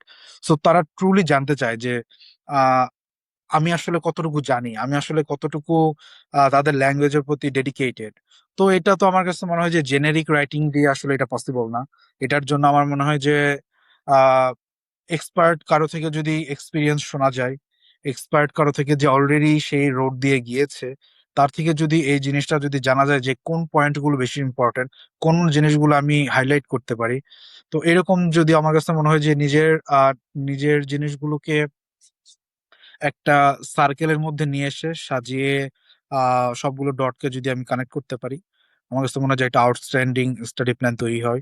And review, study plan শুধু লিখলে হয় না, এটাকে অনেক টাইম দিতে হয়, রিভিউ করাইতে হয়। লাইক আমাদের টাইমে আমরা রিভিউ করাইতাম, যারা অলরেডি জিকেএসএস করে তাদেরকে দিয়ে আমরা রিভিউ করাতাম, লাইক 4-5 জনকে দিয়ে রিভিউ করায়, 4-5 জনের 4-5 রকমের ফিডব্যাক পেতাম আমরা। এরপরে দেখতাম যে কোন কোন জায়গাগুলোতে ইমপ্রুভের জায়গা আছে, সেগুলোতে আমরা ইমপ্রুভ করতাম। তাহলে কি হতো যে আমরা 4-5টা পার্সপেক্টিভ পেয়ে যাচ্ছি। তো এটা এটা একটা ভালো একটা জিনিস ছিল। বাট এখন যেহেতু এলএলএম এর যুগ, মানুষজন হয়তো মোস্টলি এলএলএম দিয়ে লিখা হবে, বাট এলএলএম দিয়ে লিখে ওই যে কোহেরেন্সের জায়গাটা, বাট সবাই তো এলএলএম দিয়ে লিখাচ্ছে, তাহলে সবার মধ্যে ডিফারেন্টটা ক্রিয়েট হবে সেখানেই, যে যারা অলরেডি জানবে যে কোন পয়েন্ট গুলো বেশি ইম্পর্টেন্ট, কোন জিনিসগুলো আমাকে আহ শো করতে হবে যে এই জিনিসগুলো আমার স্ট্রেংথ, এই জিনিসগুলোতে আমি ডেডিকেটেড। আমার কাছে মনে হয় যে এইভাবে হয়তো বা জেনেরিক থেকে একটা uh stand alone, possible stand alone study plan লিখা। ওকে, সো সবার আগে হচ্ছে কোহেরেন্স গুলো ঠিক করতে হবে এবং নিজের যে ইউনিক পার্সপেক্টিভ গুলো আছে সেগুলো ঠিকঠাক করতে হবে। এর পাশাপাশি হচ্ছে এটাকে বারবার রিভিউ করানো, ফিডব্যাক নেওয়া এক্সপার্টদের কাছ থেকে অনেক সময়, যে আমার এখানে কোন পার্টটা মিসিং আছে and all. I would say ভাইয়া নিজেও মেনশন করবে পরের সময় যে স্টাডি প্ল্যানের যে জিনিসটা, স্টাডি প্ল্যানটা কতটা ইম্পর্টেন্স এরকম একটা গ্লোবালি কম্পিটিটিভ স্কলারশিপ অ্যাচিভ করার জন্য। আমার কাছে মনে হয় এই জায়গাটাতে অনেক বেশি এমফাসাইজ করা উচিত। আহ অনেকেই চিন্তা করে বা রিয়ালাইজ করতে পারে না যে পার্সোনাল স্টেটমেন্ট, স্টাডি প্ল্যান, এই যে রাইটিং ম্যাটেরিয়ালস গুলো, এগুলো কতটা ইম্পর্টেন্ট যে কোনো ধরনের স্কলারশিপ, যে কোনো ধরনের ইউনিভার্সিটি অ্যাপ্লিকেশনের জন্য। হ্যাঁ, আমরা এখন একটুখানি কথা বলতে চাই পার্সোনাল স্টেটমেন্ট নিয়ে। প্রথম যে কনফিউশনটা আমার হচ্ছে স্টাডি প্ল্যানের নিয়ে, আপনার পার্সপেক্টিভ শুনতে শুনতে একটুখানি আমার মাথায় আসছিল যে পার্সোনাল স্টেটমেন্ট এন্ড এই স্টাডি প্ল্যানটা একটা জিকেএস এর অ্যাপ্লিকেশনে কেমন করে ডিফারেন্ট, এই দুটোর মধ্যে ডিফারেন্সটা আসলে কোথায়? Okay, I think most of them, এটা হচ্ছে যারা নিউ তারা এই জিনিসটাকে মেসড আপ করে ফেলে আর মিক্সড আপ করে ফেলে। তো জিকেএস এর পার্সপেক্টিভে হচ্ছে স্টাডি প্ল্যান হলো এমন একটা ব্যাপার যেখানে তারা জানতে চায় যে কোরিয়ান ল্যাঙ্গুয়েজ নিয়ে তাদের প্ল্যানটা কি, যারা অ্যাপ্লাই করবে তারা কতটুকু জানে, তারা কতটুকু এক্সপিরিয়েন্স, অ্যান্ড তারা কিভাবে এই ল্যাঙ্গুয়েজ ইয়ারটাকে তারা প্ল্যান করছে। অ্যান্ড ইংলিশ যেই আইএলস বা হোয়াট এভার, তারা যেই লার্ন করেছে বাংলাদেশে বসে, তারা সেটা কিভাবে লার্ন করলো, তাদের সেই এক্সপিরিয়েন্সটা কি, মানে নতুন একটা ভাষা শেখার যে এক্সপিরিয়েন্স অর দ্য ওয়ে, এটা তারা জানতে চায়। যে তারা ইংলিশ কিভাবে শিখেছে, ইংলিশের প্রতি তাদের ডেডিকেশন কেমন ছিল, অ্যান্ড কোরিয়ান ভাষার প্রতি তাদের ডেডিকেশন কেমন, এটা থাকে একটা পার্ট। আরেকটা পার্টে থাকে যে হচ্ছে তারা during the degree program, masters or PhD whatever, during the degree program কিভাবে তারা আহ আগাইতে চায়, প্ল্যান করতে চায়। আফটার দ্য স্টাডি তারা কি করতে চায়, তারা কি এখানে থেকে যেতে চায়, নাকি তাদের কান্ট্রিতে ব্যাক করতে চায়, নাকি তারা হায়ার ডিগ্রিতে যেতে চায়। এই যে জিনিসগুলো, যে একটা ফিউচার প্ল্যানিং, নিজেকে একটা জায়গায় অলরেডি থিঙ্ক করা যে আমি আফটার 2 ইয়ার্স আমি নিজেকে কিভাবে দেখতে চাই, এই জিনিসগুলোর যে ডট, সেই জিনিসগুলো হচ্ছে আমরা স্টাডি প্ল্যানে থাকি। মানে একটা পুরা একটা জিনিসটাকে প্যাকেজ আকারে আমরা লিখে থাকি যে আমি ল্যাঙ্গুয়েজ এটাকে এইভাবে আমি সাপোজ আমি এক্সাম্পল দিতে পারি যে আমি হয়তো আমার ফ্রেন্ডদের সাথে ওয়ার্কশপ করতে পারি, ফ্রেন্ডদের সাথে আমি কালচারাল প্রোগ্রাম করতে পারি, কোরিয়ান ডিফারেন্ট ডিফারেন্ট সিটিজ যেতে পারি, নেটিভদের সাথে প্রোগ্রাম করতে পারি। এটা হতে পারে একটা planning of language year, Korean language year. Then IELTS এর ক্ষেত্রে হয়তো বা আমরা বাংলাদেশের নিউজ পেপার পড়ি বা মুভি দেখি, এইগুলা সবকিছু মিলিয়ে গুছিয়ে একটা লেখা। দেন কেউ যদি রিসার্চে ইন্টারেস্টেড হয়, সে কিভাবে রিসার্চ করতে চায়, এই সব মিলিয়ে পুরো প্ল্যান। আর স্টেটমেন্ট অফ পারপাসটা থাকে হচ্ছে মোটিভেশন, যে আসলে what is your motivation towards South Korea, what is your motivation towards GKS, কেন তুমি জিকেএস চাও, আমরা তোমাকে জিকেএস কেন দিব, হোয়াই। কোরিয়াতে আরো অনেক স্কলারশিপ আছে, কয়কা আছে কোরিয়াতে, প্রফেসর ফান্ডিং আছে, অন্যান্য ভালো ভালো গভর্নমেন্ট ইউনিভার্সিটি স্কলারশিপ আছে, but why GKS, GKS is the most prestigious, so why GKS. এটা একটা মোটিভেশনের জায়গা তারা খোঁজে, যে আসলে ক্যান্ডিডেট জিকেএস জানে কিনা, বা জিকেএস টাকে সে আসলে কতটুকু ফিল করে, এই একটা জায়গা। দেন হচ্ছে যে তার undergrad life or the academic লাইফে সে আসলে তার কি কি অ্যাচিভমেন্ট, একাডেমিক লাইফে তার অ্যাচিভমেন্ট গুলোকে সে কিভাবে হাউ টু সে, কিভাবে সে এই জার্নিটাকে সে ওইখানে লিখতে পারছে। এই জিনিসটাও একটা হচ্ছে one of the biggest point of statement of purpose, যে তার অ্যাচিভমেন্ট প্লাস একাডেমিক জার্নিকে ওখানে শো করা।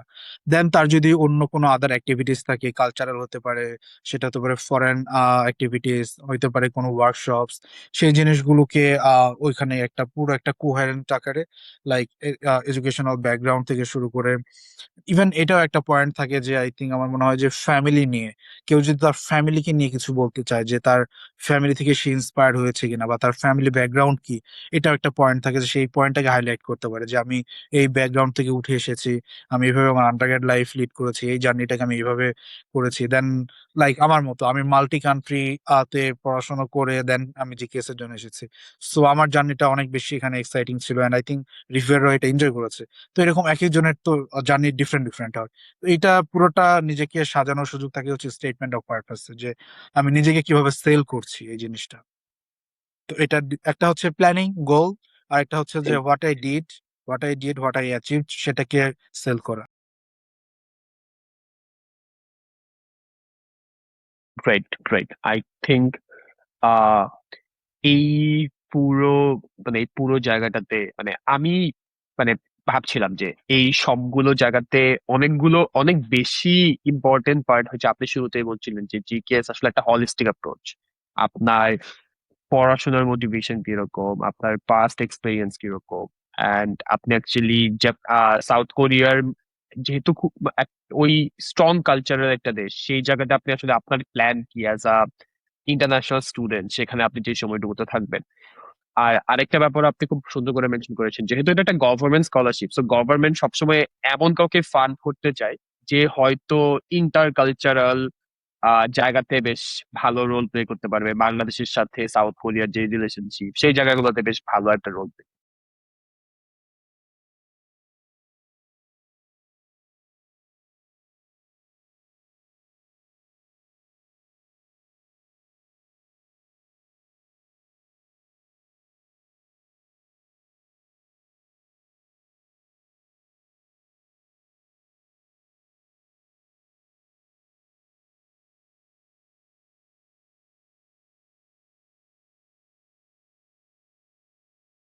কখন এটা শেষ হয়, কখন ইন্টারভিউ কল হয়, টাইম লাইনটা কিরকম অ্যাকচুয়ালি জিকেএস এর জন্য?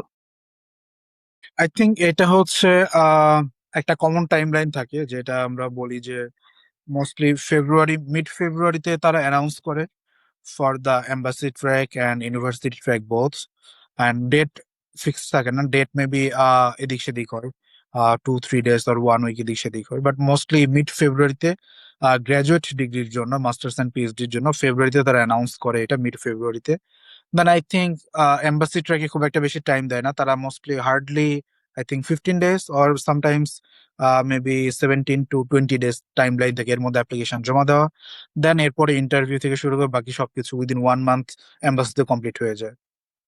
ইউনিভার্সিটি ট্র্যাকের ক্ষেত্রে মার্চ থেকে আই থিঙ্ক শুরু হয়, because university wise date different থাকে, সবাইকে ইউনিভার্সিটিতে সেটা চেক করতে হয়। প্রতিটা ইউনিভার্সিটি জিকেএস এর একটা করে অ্যানাউন্সমেন্ট দেয় প্রতিটা ইউনিভার্সিটিতে, সো তাদের ডেট থাকে। তো আমি যতটুকু আমি যদি জেনারেলাইজ করে বলি, মার্চ 1 to April 30, এটা মোটামুটি একটা ডেট থাকে। কোনো কোনো ইউনিভার্সিটি ডেট আগে শেষ হয়ে যায়, কোনো কোনো ইউনিভার্সিটি ডেট পরে শেষ হয়ে যায়, এটা ডিপেন্ড করে যে কে কোন ইউনিভার্সিটিকে টার্গেট করবে, বিকজ ইউনিভার্সিটিটাকে মাত্র একটা ইউনিভার্সিটি চুজ করার সুযোগ থাকে। সো সবাইকে ওই পার্টিকুলার ইউনিভার্সিটির জন্য প্রিপেয়ার হইতে হয় আর কি, যে এই ডেট এরকম ডেট এইটা। আর ইউনিভার্সিটিটা যেহেতু একটু lengthy process, lengthy means university ট্র্যাকের রেজাল্ট আসতে আমার মনে হয় যে 2 মাসের মতো সময় লাগে। যদি এপ্রিলের 30 তারিখে যদি ডেডলাইন শেষ হয়ে যায়, আই থিঙ্ক জুনের 15-20-তে অ্যানাউন্সমেন্ট চলে আসে সেকেন্ড রাউন্ডের, যে মোটামুটি যে selected or not. And I think জুলাইয়ের লাস্টের দিকে মোস্ট প্রবাবলি ফাইনাল অ্যানাউন্সমেন্ট আসে, যে the list of the scholars, and তখন জিকেএস থেকে একটা ইনভাইটেশন লেটার দেয়। And this is very amazing, very amazing. তারা যেভাবে জিকেএস স্কলারকে ইনভাইট করে ওই ইনভাইটেশন লেটারটায়, it's like a degree, like degree, maybe ডিগ্রির থেকে অনেক বেশি। এত সুন্দরভাবে ওখানে বেনিফিটস থেকে শুরু করে, নাম থেকে শুরু করে, each and everything, and the president of the education ministry, তার সিগনেচার সহ, it's a different feeling. Nice. Ah great, great, great. I think অবশ্যই আমি মানে this is this is something, এটা আমার কাছে মনে হয় অনেক মানুষজন যারা এই পডকাস্টে দেখছে তারা, আই রিয়েলি হোপ যে এখান থেকে ইনফরমেশন নিয়ে অনেকেই হয়তো জিকেএস অ্যাপ্লাই করবে এন্ড অ্যাকচুয়ালি গেট ইন করবে। এন্ড সেলিম ভাইয়ের সাথে ফিলিংটার সাথে কোনো একটা সময় হচ্ছে অ্যালাইন করতে পারবে তাদের এই জার্নিটার সময়। Really hope this. ভাই আপনি বলছেন ইউনিভার্সিটি চুজ করার কথা, আমি আপনাকে আপনাকে এই প্রশ্নটা করতে চাই যে what made you choose your particular university. আপনার ইউনিভার্সিটিটাকে যদি আপনি একটুখানি সবার কাছে ইন্ট্রোডিউস করেন, কোন কোন জিনিসগুলো আপনাকে ফিল করিয়েছিল যে I should choose university, choose this particular university. Okay, আমার কাছে মনে হয় যে ইউনিভার্সিটি চুজ করার ক্ষেত্রে যেগুলো টপ র্যাঙ্কড ইউনিভার্সিটি, লাইক কোরিয়াতে হচ্ছে এসকেওয়াই বলে, Seoul national university, then Korea university and Yonsei university. So এগুলোতে সিট অনলি আই থিঙ্ক 3টা থাকে seat for Bangladeshi people, so competition is too high. And যেগুলো মিড র্যাঙ্ক ইউনিভার্সিটি আমার কাছে মনে হয় সেগুলোতে সুযোগ অনেক বেশি থাকে। তো ইউনিভার্সিটি চুজ করার ক্ষেত্রে দেখতে হবে যে সাবজেক্ট, বিকজ কিছু ইউনিভার্সিটিতে কোরিয়ান ল্যাঙ্গুয়েজে পড়ানো হয়, যেটা অনেক ডিফিকাল্ট। অ্যান্ড সো কিছু ইউনিভার্সিটিতে ইংলিশ প্লাস কোরিয়ান থাকে, কিছু ইউনিভার্সিটিতে ফুল ইংলিশ থাকে। তো এটা দেখতে হবে যে কার মেজরে কোন ইউনিভার্সিটি সুইটেবল। কিছু কিছু ইউনিভার্সিটি মেজরে টপ র্যাঙ্ক, যেমন আমার ইউনিভার্সিটি, আমার মেজরে এআই অ্যান্ড রোবোটিক্স অ্যান্ড ইলেকট্রনিক্সে ইউএস নিউজ র্যাঙ্কিং এর top, I think 100. Last year it was 95, and this year maybe 115 or 120. So আমি সাবজেক্ট র্যাঙ্কিং দেখেছি, যেহেতু আমার স্টেম ফিল্ডে, আমি আমার জন্য সাবজেক্ট র্যাঙ্কিং অনেক বেশি ইম্পর্টেন্ট। সো আমার কাছে, অ্যান্ড ইয়ান্নাম university is very popular in like in Korea and in US also, because of the labs, the facilities, and I know my lab where I joined already. I know the supervisor, I know the lab, how he is, how his behavior. So আমার সবকিছু আগে থেকে জানা ছিল, এই জন্য আমার জন্য চুজ করতে অনেক বেশি সুবিধা হয়েছে, আমি পার্টিকুলার এই ইউনিভার্সিটি চুজ করেছি। সো বিকজ আমি এখানে যে ফ্রিডমটা পাই, যেমন আমি নিজেই ইন্ডাস্ট্রির সাথে কোলাবোরেট করে রিসার্চ করি, আমার কোডিং, আমার প্রোডাক্ট তারা ইউজ করে তাদের রিসার্চে। সো এই যে একটা যে ব্রিজ, এটা আমার সুপারভাইজার আমাকে করে দিয়েছে, যে নেটিভদের সাথে যে রিসার্চ করা, যে এন্ড তারা তারা highly technically sound and very advanced. So এই যে সুযোগটা যেটা পাই আমি নিজেকে আরো বেশি শার্প করার, তো আমার কাছে মনে হয় যে এই জিনিসটা হয়তো অন্য কোথাও গেলে আমি পেতাম না, এতটাও পেতাম না, অন্য কোনো ইউনিভার্সিটিতে গেলে বা অন্য কোনো এনভায়রনমেন্টে গেলে। তো আমাকে এটা আই থিঙ্ক আমাকে মনে হয়েছে যে আমার এই সব কিছুর জন্য এখানে যাওয়া উচিত, because I know this beforehand. Yeah I think different different পিপলের জন্য ডিফারেন্ট ডিফারেন্ট হবে, তাদের মেজর ইম্পর্টেন্ট, কোন মেজরের জন্য কোন ইউনিভার্সিটি বেশি প্রায়োরিটি দেয়, কোন মিডিয়ামে পড়াচ্ছে এটাও বেশি ইম্পর্টেন্ট, অ্যান্ড অনেকের কাছে সিটি ইম্পর্টেন্ট থাকে। তো আই থিঙ্ক সবকিছু মিলিয়ে যার যার প্রায়োরিটি সেট করতে হবে, প্রায়োরিটি ওয়াইজ কোন ইউনিভার্সিটি, অ্যান্ড দেখতে হবে যে সেই ইউনিভার্সিটিতে তার সাথে সবকিছু অ্যালাইন করে কিনা। বিকজ অনেকে আছে যে ইউনিভার্সিটিতে অ্যাপ্লাই করে বাট সাবজেক্ট অ্যালাইন করে না, তখন তাকে রিজেক্ট, অটোমেটিক রিজেক্ট হয়ে যায়। তার অনেক হাই প্রোফাইল বাট সে রিজেক্ট হয়ে যায়। তো এই জন্য ইউনিভার্সিটি চুজ করা ভেরি ইম্পর্টেন্ট, বিকজ অনেক ইউনিভার্সিটিতে ডিপার্টমেন্ট গুলো স্টুডেন্ট নেয় না। তো আমার কাছে মনে হয় যে এটা নিয়ে রিসার্চ, বিকজ জিকেএস প্রতিটা ইউনিভার্সিটির ডিপার্টমেন্ট থেকে শুরু করে সব ইনফরমেশন তারা একটা পিডিএফ এক্সেল শিট আর দিয়ে দেয়। এগুলো নিয়ে ঘাটাঘাটি করলে আই থিঙ্ক আমার মনে হয় যে খুব ডিটেইলস অ্যান্ড স্পেসিফিক জানা যায়। সুপার সুপার, আমার কাছে মনে আই থিঙ্ক এটা খুবই important.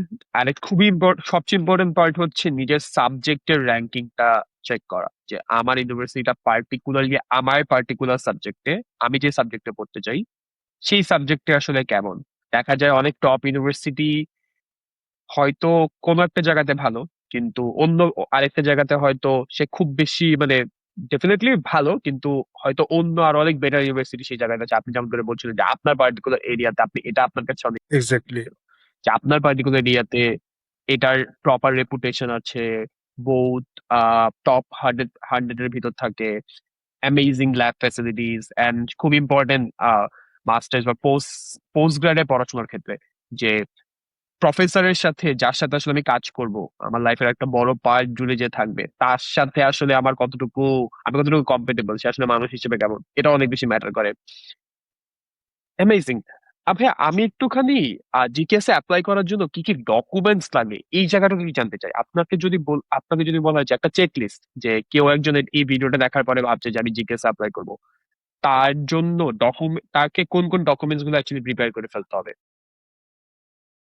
Well, first GKS application form, second তার পাসপোর্ট, তার প্যারেন্টস এর পাসপোর্ট, যদি প্যারেন্টস এর পাসপোর্ট না থাকে তাহলে English birth certificate, family relation certificates, then undergrad transcript and certificate, যদি মাস্টার্স কারো থাকে মাস্টার্স এর transcript and certificates, then extra যেগুলো সার্টিফিকেট, কারো যদি অ্যাওয়ার্ড থাকে, থিসিস থাকে, পাবলিকেশন থাকে, সেগুলোর কপি, এক্সট্রা কারিকুলার সার্টিফিকেট থাকলে সেগুলোর কপি, দেন ইনিশিয়ালি মোটামুটি এইগুলো লাগে যেগুলো ম্যান্ডেটরি। এরপরে কিছু লাগে যেমন health check up certificate, after second round এগুলো লাগে। তো মোস্টলি এই জিনিসগুলো যেগুলো আমি অলরেডি মেনশন করলাম, application form, SOP, LOR, then study plan, birth certificate, passport copy, family relationship certificate, then undergrad and masters documents, transcript and certificate for the graduate program, এই জিনিসগুলো লাগে। এগুলো ম্যান্ডেটরি লিস্ট। এরপরে এক্সট্রা কেউ যদি কিছু add করতে চায় সে অ্যাড করার সুযোগ থাকে। Great great, I think this is very compact. And আমি আসলে আমি খুবই কিউরিয়াস এটা প্রশ্ন করার জন্য, কিন্তু আমি জাস্ট প্রশ্নের একটা এলোমেলো হয়ে যাবে দেখে করছি না। আমি একই সাথে জিকেএস এর রিকোয়ারমেন্ট রিলেটেড বা টিপস টাইপ অফ প্রশ্নগুলো অ্যাকচুয়ালি করে ফেলে যাচ্ছি। মানে আবার আমি এখানে লিখে রেখেছি যে আমি আপনাকে প্রশ্ন করবো যে আপনার আহ কোরিয়ান ল্যাঙ্গুয়েজ শেখার সময় ফিলিংটা কেমন ছিল, এই প্রশ্নটা আমি আপনাকে করবো। বাট তার আগে আমি জাস্ট জিকেএস এর সবগুলো প্রশ্ন যদি একসাথে করি। ইন্টারভিউ, আপনি ইন্টারভিউ এর কথা বলছিলেন যে একটা লম্বা ইন্টারভিউ হয় অ্যাম্বাসিডারকেও, যখন আপনি একটা অ্যাম্বাসিতে ইন্টারভিউ দেন, আপনি হচ্ছে আবার যদি ইউনিভার্সিটি চাই ইউনিভার্সিটি ইন্টারভিউ অ্যারেঞ্জ করতে পারে। How did you prepare for the GKS interview, and what kind of questions should applicants expect, like ওই জায়গাগুলো থেকে? ওয়েল, যদি স্টেম ফিল্ডের কেউ হয় তো আমার কাছে মনে হয় যে টেকনিক্যাল কোশ্চেন ফেস করাটা আনকমন না। টেকনিক্যাল কোশ্চেন ফেস করতে হতে পারে যারা স্টেম ফিল্ডের। অ্যান্ড আমি আমার এক্সপিরিয়েন্স আমি শেয়ার করি যে আমাকে তিনজন প্রফেসর ইন্টারভিউ নিয়েছিল from university including my supervisor. So তারা আমাকে 10 থেকে 12টা কোশ্চেন করেছিল। এর মধ্যে তারা আমাকে কোশ্চেন করেছিল যে আমি কিভাবে কোরিয়ান কালচারটাকে অ্যাকসেপ্ট করব, কিভাবে কোরিয়ান সোসাইটির যে প্রেশার, পিয়ার প্রেশার, তারা লং টাইম কাজ করে, এই জিনিসটার সাথে আমি কিভাবে কোপ আপ করবো। আমি কি করতে চাই আফটার মাস্টার ডিগ্রি, কি করতে চাই, ওর কেউ আফটার পিএইচডি কি করতে চায়, দেশে ব্যাক করতে চায় নাকি সেখানে সেটেল হইতে চায় আর অন্য কোনো কান্ট্রিতে মুভ করতে চায়। এগুলো থাকে কমন কোশ্চেন। আর যদি টেকনিক্যাল কোশ্চেন থাকে দেন জিজ্ঞেস করতে, যে রিসার্চ ফিল্ড নিয়ে কোশ্চেন করে, যে ওই রিসার্চ ফিল্ডে আমার কোনো এক্সপিরিয়েন্স আছে কিনা, বা ওই রিসার্চ নিয়ে আমার মোটিভেশনটা কি, বা আমি তাদের ল্যাবে কি কন্ট্রিবিউট করতে পারি। তো এটা এর খুব টেকনিক্যাল কোশ্চেন করে না, বাট মোস্টলি এগুলোর মধ্যে থাকে আর কি প্রশ্নগুলো। আর আমার কাছে তো মনে হয় যে তারা যে জিনিসটা দেখার চেষ্টা করে যে সে কতটুকু রেসপেক্ট করে অন্য একটা কালচারকে, সে কতটুকু জানে, এবং সে নিজেকে কতটুকু অ্যাডাপটিভ বানাইতে চায়, যে সে কুইক লার্নার অ্যান্ড অ্যাডাপটিভ। এই জিনিসগুলোই মোস্টলি জাজ করে ইন্টারভিউ এর মাধ্যমে। And আমার ইন্টারভিউ এর বাইরে ব্যতিক্রম ছিল না। আমারটা এরকম ছিল, 10-12টা কোয়েশ্চেনের মধ্যে শেষ হয়ে গিয়েছিল। I think mostly 30 minutes to 35 minutes ছিল। সো আমার মনে হয় যে কেউ যদি জিকেএস এর প্রিপারেশন নিতে চায়, ইন্টারভিউ এর প্রিপারেশন, তার নিজের সম্পর্কে জানাটা অনেক বেশি ইম্পর্টেন্ট। সে কি চায়, সে কি কন্ট্রিবিউট করবে, তার নিজের ফিল্ড কি, এই জিনিসগুলো যদি সে একটু ভালো আন্ডারস্ট্যান্ডিং থাকে, আমার মনে হয় যে it's not a big deal. Nice, great great great. I think technical প্রশ্ন হতে পারে, সাবজেক্ট রিলেটেড প্রশ্ন হতে পারে, কালচারের জায়গাটা প্রশ্ন হতে পারে। জিকেস সংক্রান্ত আমার হচ্ছে গিয়ে আপনার কাছে শেষ প্রশ্ন। সেটা হচ্ছে, জিকেএস এ যাওয়ার পরে, এই স্কলারশিপটাতে যাওয়ার পরে কেউ যদি পড়াশোনা শেষ করে চিন্তা করে যে আমি আসলে কোরিয়াতে সেটেল হতে চাই বা ওখানে একটা ক্যারিয়ার বানাচ্ছে, লাইক পিআর, বা আমি হয়তো ওখানে জব করতে চাই, এই এই সংক্রান্ত পাথওয়েটা আসলে কিরকম, বা আদৌ আছে নাকি? ইয়া, কোরিয়া ফরেনারদের জন্য আহ, অনেকটা লাইফ ইজি করে দেওয়া স্টার্ট করছে গত 2 বছর থেকে। লাইক আমার আশেপাশে যারা বাংলাদেশি থাকে, তারা মোস্টলি পার্মানেন্ট রেসিডেন্ট, অ্যান্ড কয়েকজন তারা কোরিয়ান পাসপোর্ট হোল্ডার। তো but they are not GKS. তারা এখানে এসেছে, মাস্টার্স করেছে, পিএইচডি করেছে, তারা এখানে ইউনিভার্সিটির প্রফেসর, অ্যান্ড তারা সেখানে F5, F5 কে রেসিডেন্সি বলা হয়, residence permit, like permanent resident. তো ফর আনলিমিটেড টাইম। তো এরপরে ন্যাচারালাইজেশন করে পাসপোর্ট নেওয়া যায়, সুযোগ আছে। জিজ্ঞেস এর ক্ষেত্রে, যেটা জিজ্ঞেস এর ক্ষেত্রে কয়েকটা ট্র্যাক আছে। একটা ইজি ট্র্যাক হচ্ছে যে কেউ ডিগ্রি শেষ করলো, মাস্টার বা পিএইচডি, সে যদি ইন্ডাস্ট্রিতে চলে যায়, দেন ই ক্যাটাগরি একটা আছে। যখন সে ইন্ডাস্ট্রিতে জয়েন করে, সেই ক্যাটাগরিতে চলে যায়, এমপ্লয়মেন্ট ক্যাটাগরি।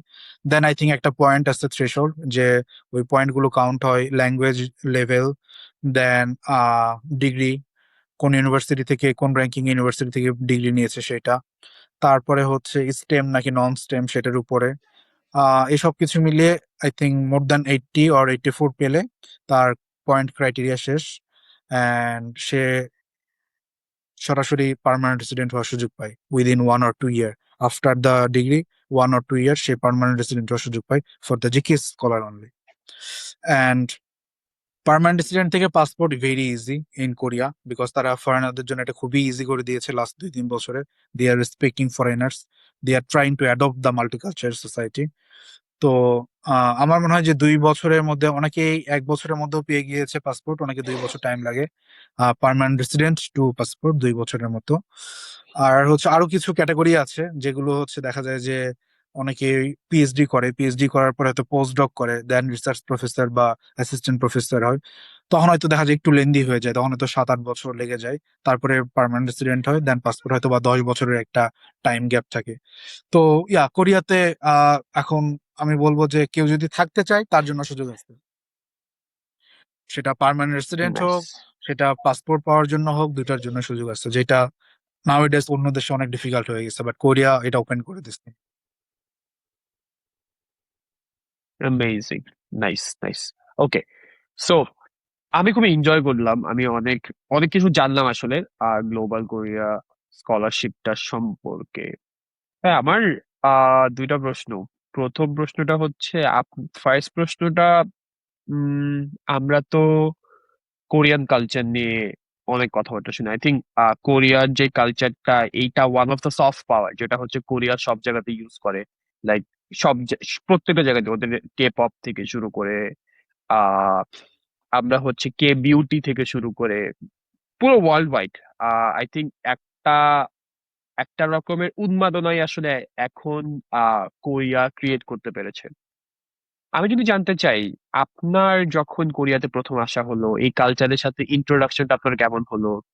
এর পাশাপাশি কোরিয়ার এক্সটেন্সিভ ওয়ার্ক কালচারের সাথে, আমি জাপানে থেকে আপনাকে এই প্রশ্নটা মানে করতেই পারি যে এই ইস্ট এশিয়ান দেশগুলোতে যে ওয়ার্ক কালচার সেটাও বেশ এক্সটেন্সিভ, মানে আমাদের বাংলাদেশের চাইতে মানে অনেক ডিফারেন্ট। মানে বাংলাদেশের মানুষজন হয়তো বুঝতে পারবে না, আপনি যখন বলবেন যে কোরিয়ায় ওয়ার্ক কালচারের কথা কেউ ইমাজিন করতে পারবে না। আমি আপনার সাথে কিছুটা রিলেট করতে পারবো, কারণ আই এম সিইং সিমিলার একটা কালচার এই একটা লম্বা সময় ধরে। কেমন ছিল ল্যাঙ্গুয়েজ শেখার জার্নিটা, প্রথম কোরিয়ায় আসা, এখানকার কালচারের সাথে এখানকার মানুষের সাথে অ্যাডপ্ট করাটা কেমন ছিল আপনার শুরুর দিকের জার্নিটা? আমার কাছে মনে হয় যে নতুন ভাষা, নতুন ল্যাঙ্গুয়েজ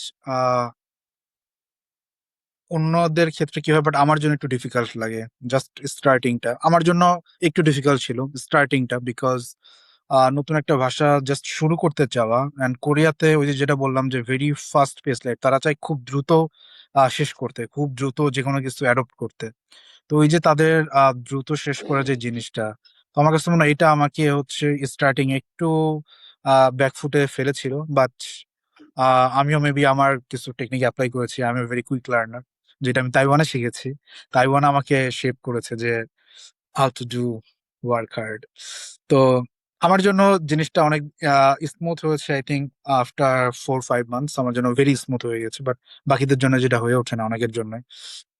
তো ল্যাঙ্গুয়েজ ইয়ারটা আমার কাছে খুব এনজয়েবল ছিল। আমি আই থিঙ্ক ল্যাঙ্গুয়েজে ফোকাস অনেক কম দিয়েছি, টু বি অনেস্ট, যদি এই ফাঁকিবাজি করাটা ঠিক হয় নাই। বাট আমি ল্যাঙ্গুয়েজে টাইম কম দিয়ে আমি পুরো কোরিয়াকে এক্সপ্লোর করেছি। লাইক কোরিয়ার ভেরি ফেমাস যেগুলো কে ড্রামা প্লেসেস আছে, Busan, I think most of the people জানে ট্রেন টু বুসান মুভি। তো Busan, then Jeju island. Jeju island হচ্ছে জাপানের ঠিক পাশে। Like Japan, even Japan claim করে জেজু জেজু হচ্ছে তাদের। তো Jeju island, and I think কোরিয়ার মোস্ট অফ দ্য সিটি আমি হচ্ছে এই পুরো 1 বছর, ল্যাঙ্গুয়েজের 1 বছর আমি ঘুরে ফেলেছি। দেন বিভিন্ন দেশের ফ্রেন্ডদের সাথে যে একটা কালচারাল এক্সচেঞ্জ, তাদের সাথে ট্রিপে যাওয়া, আইস স্কেটিং করা, নিজের শখগুলো পূরণ করা, এই সুযোগটা আমি পেয়েছিলাম, যেটা আমার কাছে মনে হয় যে আহ আমাকে অনেক বেশি হেল্প করেছে যে কোরিয়ান সোসাইটিতে ইন্টিগ্রেটেড হওয়ার জন্য। Like I have many Korean friends যাদের সাথে আমি হ্যাং আউট করতে পারি। ইউজুয়ালি কোরিয়ানরা, নেটিভরা ফরেনারদের সাথে অত বেশি অ্যাক্টিভ হয় না, বিকজ ল্যাঙ্গুয়েজ ব্যারিয়ার। তারা ইংলিশ পারলেও কথা বলতে চায় না ইংলিশে। তারা হচ্ছে তাদের নিজেদের ল্যাঙ্গুয়েজটাকে অনেক বেশি ন্যাশনালিজম, তাদের মধ্যে প্রাইড অনেক বেশি, because they are very rich country and they are culturally very rich. So they have the advance technology, Samsung, SK. So সবকিছু মিলিয়ে তাদের মধ্যে যেই জিনিসটা আছে যে if you respect their culture they will respect you. আমার কাছে মনে হয় যে এই জিনিসটা আমাকে হেল্প করেছে। আমি যেহেতু তাদের কালচার অ্যান্ড ল্যাঙ্গুয়েজে নিজেকে ইন্টিগ্রেট করতে পেরেছিলাম, now I have many Korean friends. তাদের সাথে আমি শেয়ার করা থেকে শুরু করে হ্যাং আউট করা, দেন টেকনিক্যাল হেল্প গুলো, এই এই জিনিসগুলো আমাকে মনে হয় এখনো অনেক বেশি সাপোর্ট করে। অ্যান্ড আমি অনেক কমফোর্ট ফিল করি, যেটা হয়তো বা যারা জিকিএস না তারা কমফোর্ট ফিল মেবি করে না। বিকজ আমি যাদের থেকে শুনেছি, আমার এক্সপিরিয়েন্স, তারা কোরিয়াতে থাকতে চায় না। আফটার এ ডিগ্রি, হয়তো মাস্টার ডিগ্রি বা পিএইচডি ডিগ্রি, তারা ইউএসএ তে মুভ করে ফেলে, because Korean degree is highly valuable in USA. So তারা হচ্ছে ইউএসএ তে মুভ করে ফেলে because of the language barrier, cultural barrier. But যারা জিকেএস তারা already integrated with culture and society. So আমার মনে হয় যে তারা ফিল করতে পারে how Korea is, how the language is. এটা একটা বেনিফিট জিকেএস এর একটা। আমার কাছে মনে হয় যে এই জিনিসটা আমি খুব ভালোভাবে ফিল করেছি, এবং আমার কাছে মনে হয় এই জিনিসটা যারাই জিকেএস করলো তারা ফিল করতে পারে। অ্যামেজিং।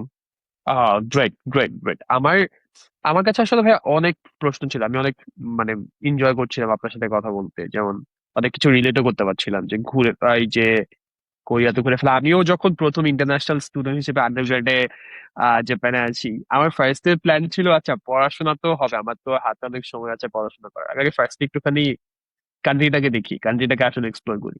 তখন আমি একটা মিশন দিলাম যে আমি জাপানের সবগুলো প্রিফেকচারে যাব। এন্ড আমি আমার ফার্স্ট ইয়ারের মধ্যে এটা করে টোরে ফেলে কিছু ফ্রেন্ডস মানে মানে আমি আপনার সাথে এই জায়গাতে অনেক রিলেট করতে পারছিলাম, অনেক অনেক গল্প করার টাইম, গল্প করার পয়েন্ট উঠে আসছিল। কিন্তু আমরা আসলে খুব বেশি সময় না, আমরা সবসময় দেখা যায় এপিসোডটা 50 মিনিট 55 মিনিটের মধ্যে শেষ করি। আজকে তাও আমরা মোটামুটি 1 ঘন্টা 10 মিনিটের মধ্যে কথা বলে ফেলি, Because আমি অনেক মনোযোগ দিয়ে শুনছিলাম এবং আপনি অনেক প্রিসাইজলি আসলে বলছিলেন যে একটা স্টুডেন্টের জন্য যাতে খুবই ইজিলি ডাইজেস্টেবল মানে ব্যাপার স্যাপার গুলো হয়ে যাচ্ছিল।